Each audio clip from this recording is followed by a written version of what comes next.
This is one of those sermons where I want to say, buckle up. I had planned to preach a sermon that I probably will do next year for Women's History Month, but it felt that sermon, in light of current events, felt like I needed to say something different. So here we are. Since day one of President Trump's second term, pundits have been debating, are we in a constitutional crisis, or are we not yet in a constitutional crisis? In my sermon from this pulpit on February 16th, I shared the reasons that, in my view, that had convinced me that we had already reached that point. Now, more than a month later, the situation is continuing to worsen. From repeatedly ignoring Congress's power of the purse, to defying court orders, to deportations and imprisonment without proper due process, President Trump and many members of his administration are increasingly trying to get away with acting as if constitutional checks and balances and the separation of powers between the three branches of government just don't matter at all. He's also attacking universities, law firms, journalists, and anyone else who might try to hold him accountable.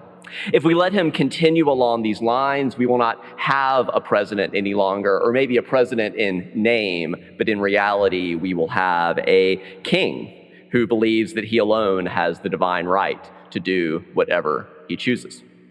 I don't make these claims lightly, but I also refuse to pretend that I don't see what is happening in broad daylight. I could easily spend the rest of my time going into the details, but it's much more important to get to the point of this sermon, which is that what we the people can do to resist rising tides of authoritarianism, whether here or anywhere else around the globe. If this sermon leaves you curious to learn more, I urge you to read a book. I often mention books to you. I actually really urge you to read or listen to this book. It was published 4 years ago in 2021 by Erica Chenoweth, who's a professor of human rights and international affairs at Harvard University. So Civil Resistance, What Everyone Needs to Know. It's part of that Oxford University Press has this ongoing series, What Everyone Needs to Know, which means that it's structured in this accessible and concise question and answer format. For the past 2 decades, Chenoweth is really well positioned for this, because for the past 2 decades, they have been systematically and empirically studying the relative success rates of nonviolent and violent mass movements around the world. They started this research because they were actually skeptical. They went to some conferences in their field of international relations and heard these claims being made about how effective nonviolent resistance could be. And like the level at which these claims were being made, they were just kind of like, really? Really? So they went into this, the data, expecting to debunk some myths. Instead, the evidence ended up changing their mind. They first published their basic findings more than a decade ago in 2011, and the research of other academics since that time has in general only strengthened, supported, and helped refine the general thrust of their work about the effectiveness of nonviolence. Here it is in one slide. This bar graph shows the success rates of revolutionary campaigns for the past 120 years, so from 1900 to 2019. Success here is defined as the overthrow of a government or territorial independence achieved decisively because of the campaign within a year of its peak. So moving from left to right, we see that over the past 120 years, those nonviolent movements in blue succeeded slightly more than 50% of the time, whereas only 26% of violent revolutions in red succeeded. A primary reason is that dictators tend, if any form of physical violence tends to be exploited by dictators to respond with even more overwhelming physical violence against dissidents. In the middle, nonviolent revolutions in blue also had greater partial success than violent revolutions did, again in red. And finally, on the right, we see that nonviolent revolutions, again in blue, also had lesser failure rates than red does in violent revolutions had higher failure rates. So that's all really good news for we the people. A problem is that, similar to Chenoweth before they dug into the data, most people are laboring under two common misunderstandings. And if all you take away from this sermon is these two misunderstandings, we would be heading and help kind of spread the word about that. We would be going a long way. So two common misunderstandings about nonviolent revolutions that prevent them from being even more widespread and even more effective. First, when facing an authoritarian regime, far too many people think that civil resistance doesn't work because they wrongly assume that it means being passive or weak and requires the adversary to care about morality, or that the only thing nonviolence means is like just showing up in public and shouting things.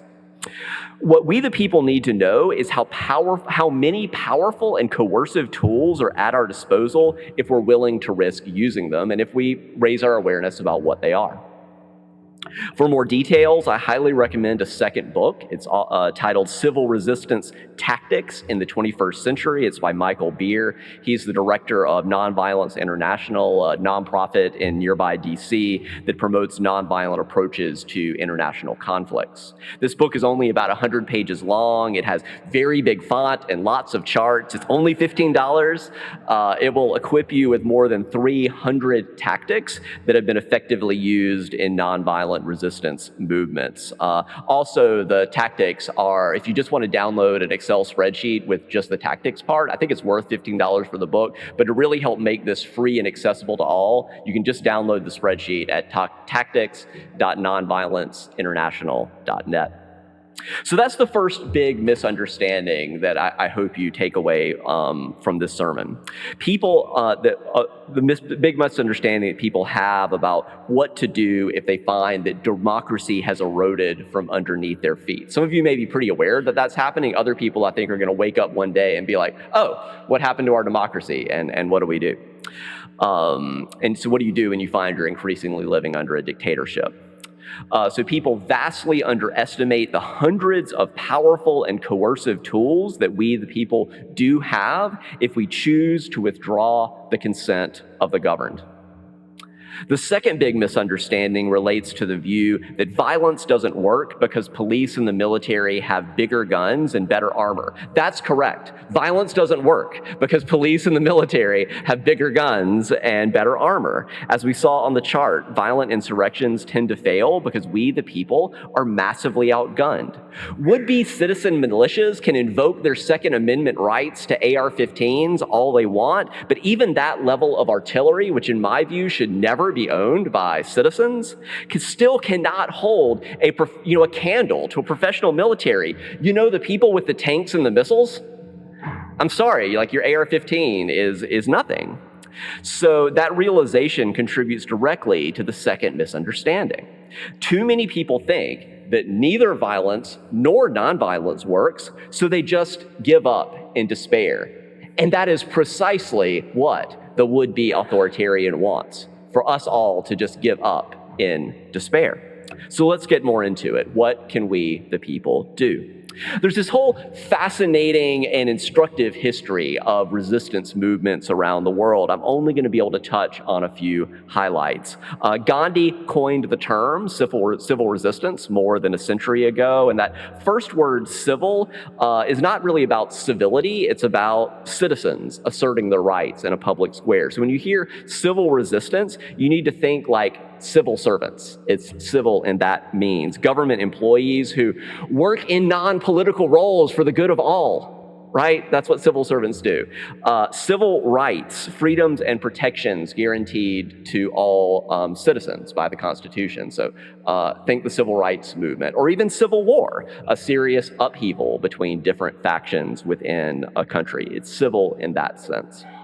Over time, practitioners and academics have come to generally agree on the following characteristics of civil resistance. It's a method of active conflict. It's not just going out into the public square and saying things. It's a method of active conflict in which unarmed people use a variety of coordinated, non-institutional methods. So strikes, protests, demonstrations, boycotts, alternative institution buildings, and 300 more other tactics. I'm not going to list them all for you right now, to promote change without either physically harming or even threatening to physically harm. Being very clear, this is not about physical harm to the opponent. Most of that definition to me is self-explanatory, so let me clarify just one part, and that is, what does it mean to say that civil resistance uses non-institutional methods? As long as a system of democracy is still working, then we, the people, don't have to escalate conflict to the level of civil resistance. Instead, we can just rely on the usual institutional approaches: voting, holding campaign rallies, writing and collecting petitions, lobbying, calling one's member of Congress, organizing legal advocacy campaigns, all those things we do through UU the Vote and many other ways. But once enough democratic backsliding has happened, we are deluding ourselves if we think the solution is voting harder. So don't get me wrong, I'm still hoping and planning to vote in the midterms. I'm still, fingers crossed, hoping for more or less free and fair elections. I cannot get into that right now.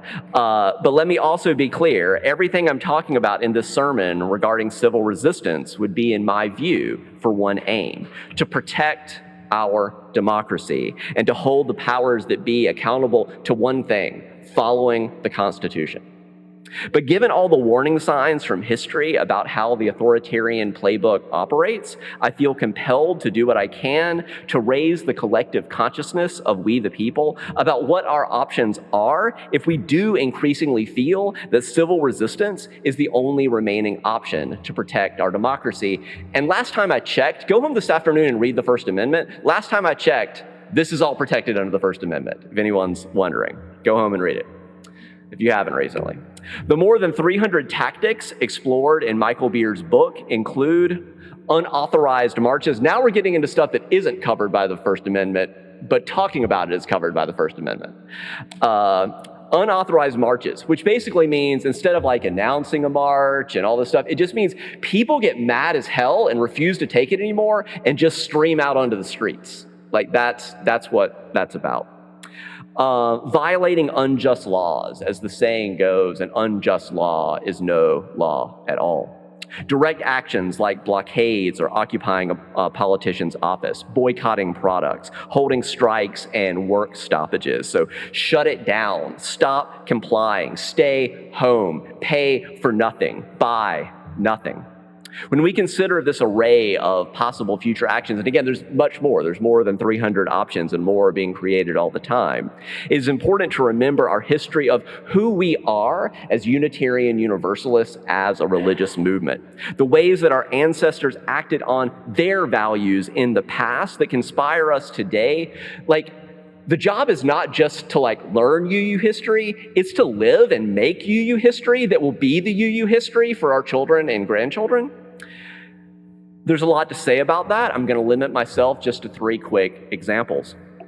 Many of you know that in June of 1971, the Washington Post bravely published excerpts of the Pentagon Papers, which contained classified details about the United States' role in the Vietnam War. These excerpts revealed the significant ways in which our government had been lying to us, the American public, about why we were in Vietnam. This revelation fueled anti-war sentiment and was a turning point in the public's perception of the war.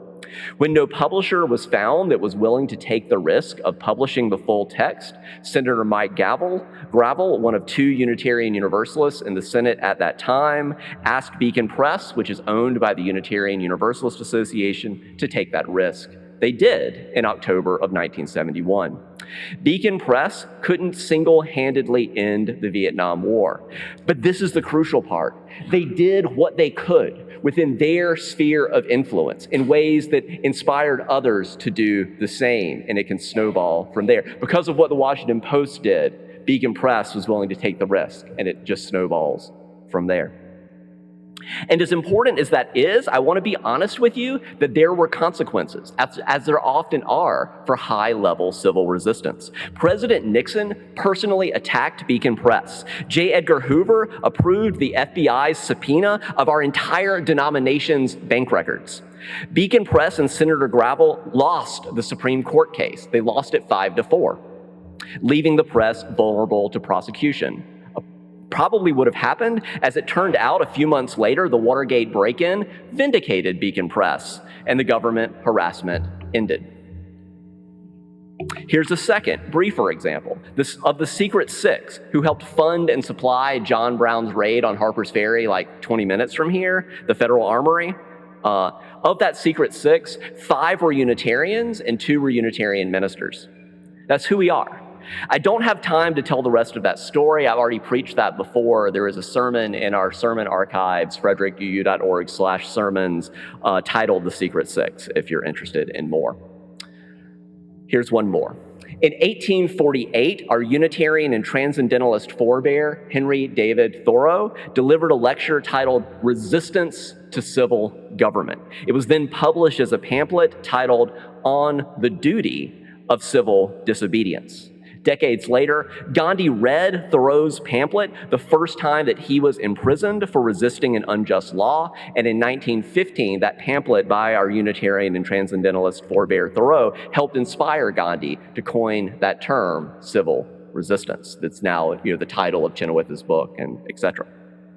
There's a story, likely apocryphal, but I think the spirit of it is true, about Emerson visiting Thoreau when he was in prison for refusing to pay a tax that would help support the Mexican-American War, which Thoreau believed was both illegal and immoral. It's said that Emerson asked Thoreau, "Why are you in there?"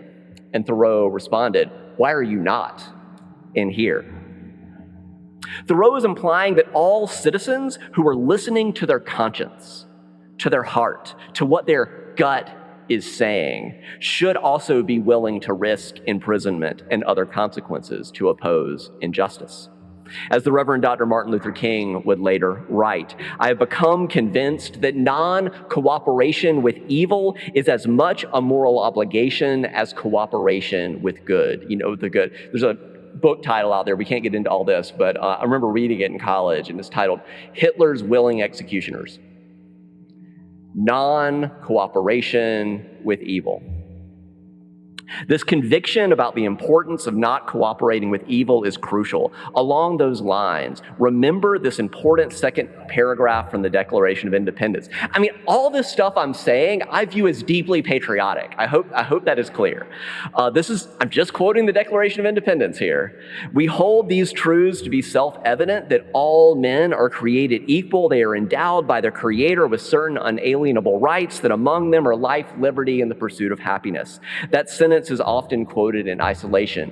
That paragraph continues. It says this, that to secure these rights, governments are instituted among men. To secure those rights. That's why we declared independence from the King of England. That's why we said we don't want a king anymore, because we want a government that is going to secure life, liberty, and the pursuit of happiness as we the people understand it. By the people, for the people, of the people, not for the king, right? By the indentured servants. And here's the really key part from the perspective of civil resistance.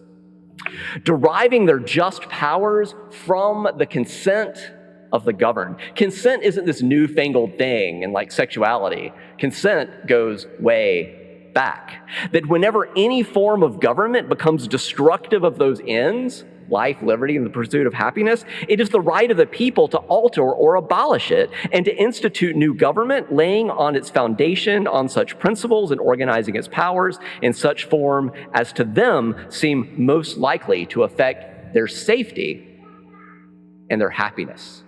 Anyone feeling unsafe and unhappy? Political scientists call this the legitimacy approach, the view that political power comes from the ability to get we, the people, to cooperate and to obey authority voluntarily, which we do most of the time. But there are close to 350 million citizens of these here United States. It is impossible even with the military, to control us all if a critical mass becomes convinced that the powers that be are illegitimate. And what you see in the history of nonviolent resistance, when you're really doing it right, the dictator actually does give the order for the military to fire on the citizens, and the military doesn't do it. And that's when they get on the plane to Argentina. So let me say a bit more about the coercive powers that nonviolent civil resistance can bring to bear, regardless of whether a dictator cares about morality. Drawing from the research of why is it that 50% of nonviolent movements succeed and why the other half fail, there are three essential points for we, the people, to keep in mind if we do eventually feel compelled to begin experimenting with the many powerful tools at our disposal. Number one, the single most important factor in whether or not a civil resistance movement succeeds or fails is how widely we, the people, can draw mass participation from all walks of life. Not merely, it's we the people, not we the radical left or we the academics. That's what a lot of folks get wrong. To summarize the hard-won lesson often attributed to the civil rights activist Bernice Johnson Reagan, if you are in a coalition and that coalition and people in it don't make you uncomfortable, you are not in a broad enough coalition. You should be uncomfortable with some of your bedfellows in that coalition if it's really broad enough to make this work. One practice of building broader coalitions is that if a former supporter of authoritarianism begins to see the light, that is not the time to shame and blame. Silence yourself, hold yourself back from saying, I told you so, or it took you long enough. The thing to say is welcome to the resistance. The second most important factor in whether a civil resistance movement succeeds or fails is whether we, the people, can shift the loyalties of a critical mass of the regime's supporters. Chenoweth highlights 5 major pillars of support: the military, business elites. I know you can't, it's like small and sideways, but the military, business elites, civil servants, state media, and the police. The goal is to convince increasing numbers of key leaders in those groups to conclude this continuing to support the authoritarian leader is no longer in their personal interest. Right now, a lot of those folks, with Trump's first victory, he didn't have the popular vote. A lot of these folks read the second election where he did win the popular vote. You've seen more of these folks publicly on board. So what we've got to convince people is that the tide is turning with we the people, and it's become too costly to catalyze the tide continuing to turn. Chenoweth also emphasizes that it is important to recognize the significance of shifting someone's loyalties even a little bit. Do not expect everyone to become an out and proud card-carrying member of the resistance. It's not going to happen. But it's a huge victory. Consider this spectrum. If you can just shift key figures just from being active opponents to passive opponents, that is a tremendous victory. Other people may shift from there to neutral. Other people may become passive supporters of the resistance, but it's always going to be only a small slice that are the true active supporters of the resistance. But each small shift helps build the wave.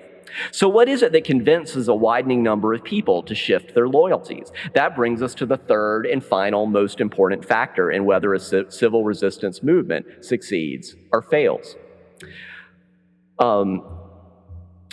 Using a wide variety of tactics, not just a single method. Protests and demonstrations, I'm not saying they aren't important, but they are not the only tool in our arsenal. There are over 300 methods of civil resistance, with, again, new ones being imagined and created all the time. And protests and demonstrations are, again, just one among many options. And here's what we, the people, are aiming to do with these tactics.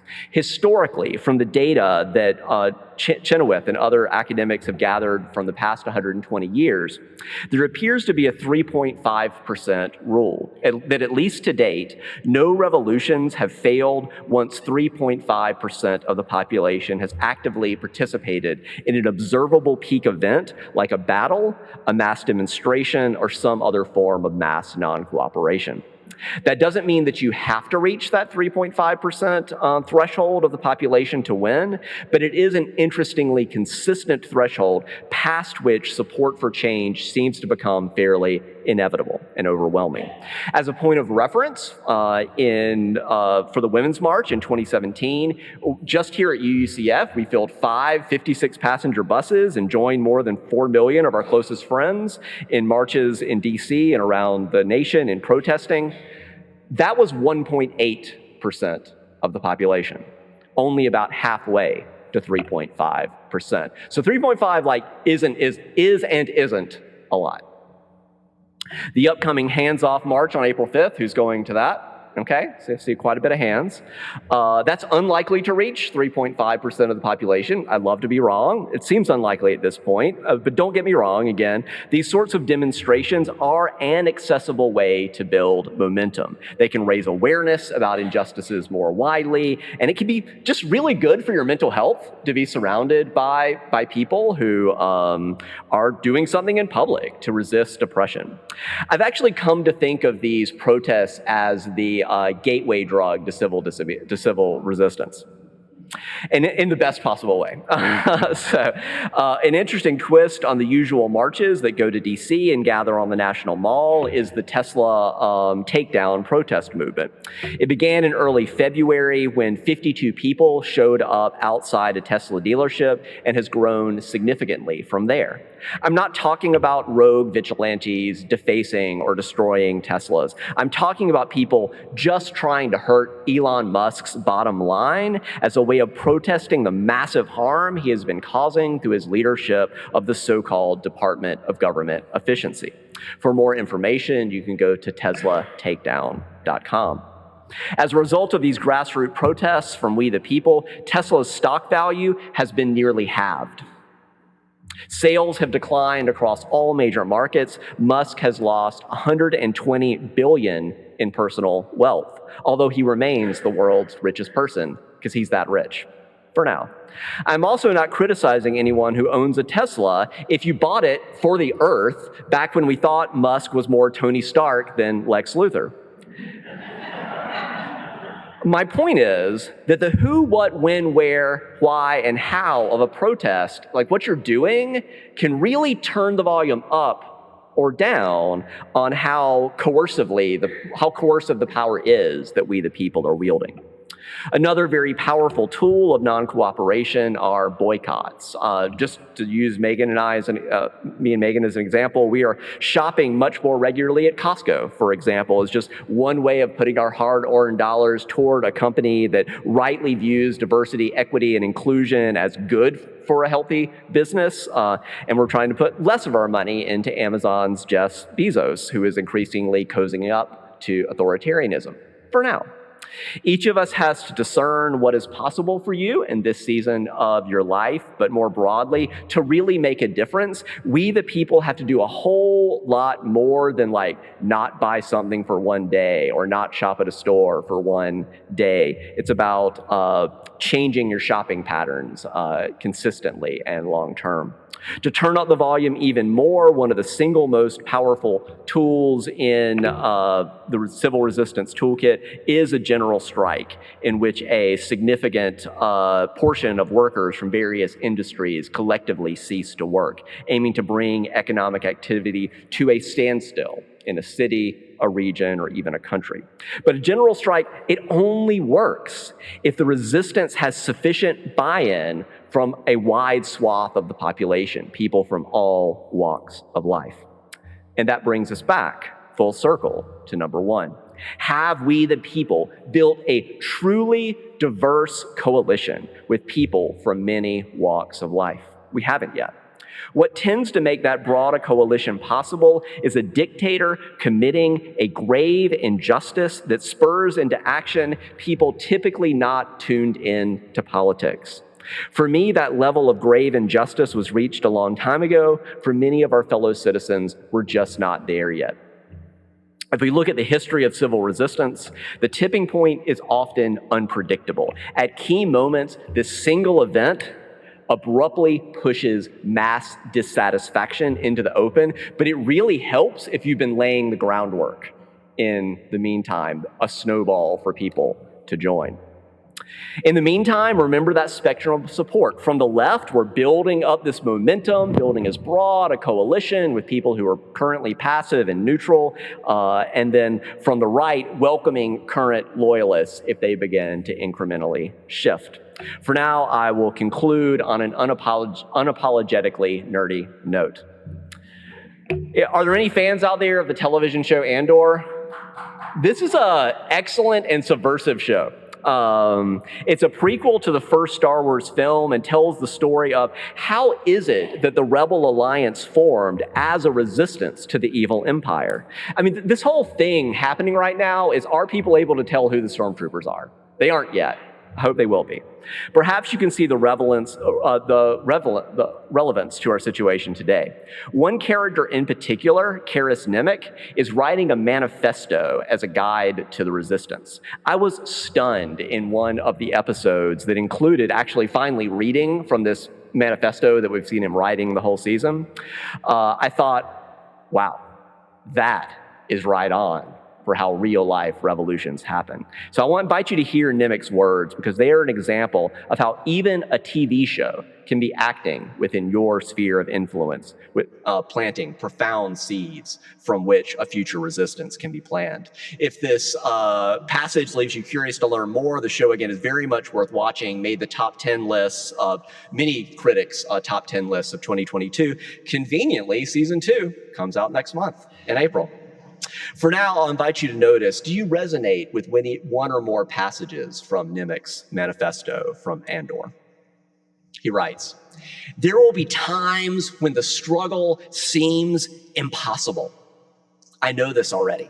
Alone, unsure, dwarfed by the scale of the enemy. At those times, remember this: freedom is a pure idea.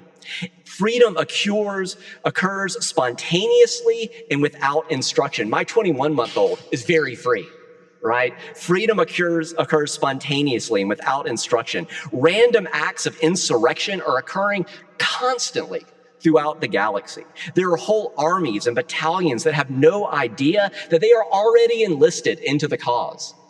Police and military and civil servants and business elites. Remember that the frontier of the rebellion is everywhere, and even the smallest act of insurrection, it pushes our lines forward. And remember this: the imperial need for control is so desperate because it is so unnatural. Freedom is natural. Tyranny requires constant effort. It breaks, it leaks. Authority is brittle. Parenting a 21-month-old. Authority, it's brittle. Trying to control 350 million people. Authority is brittle. Oppression is the mask of fear, and they should be afraid. Remember that and know this: the day will come when all of these skirmishes and battles, these moments of defiance, will have flooded the banks of the empire's authority, and then there will be one too many, and one single thing will break the siege. Unpredictable right now, but one single thing will break the siege. Remember this. Try.